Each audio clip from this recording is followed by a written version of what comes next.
Oasis TV, bringing you a world of programming.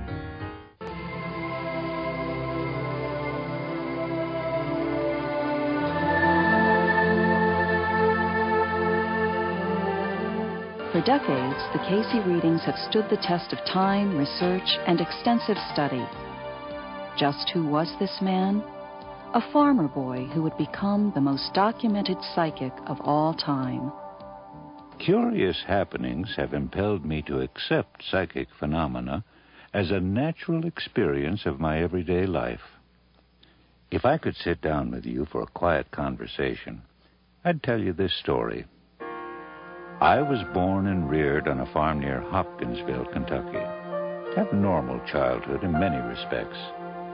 I saw, and still do, the glowing energy patterns that surround individuals. At a very early age, I remember telling my parents that I could also see and talk with my grandfather, who was deceased. Later, I developed the ability to sleep on my school books and retain a photographic memory of their entire contents. As the years passed, I met and fell in love with Gertrude, who would become my wife.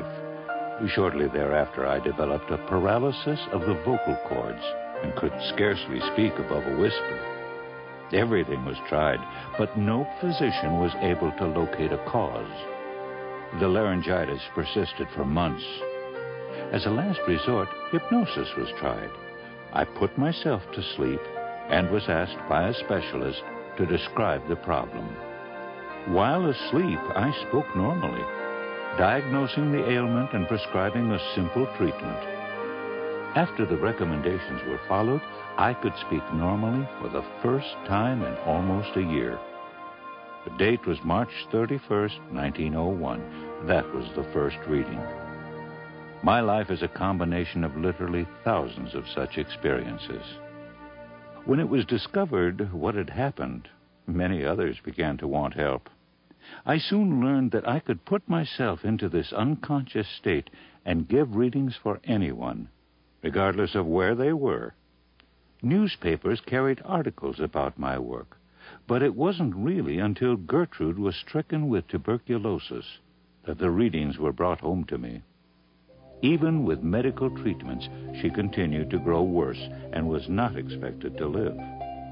Finally, the doctor said there was nothing more they could do. A reading was given and recommended osteopathy, inhalants, enemas, dietary changes, and a prescription medication.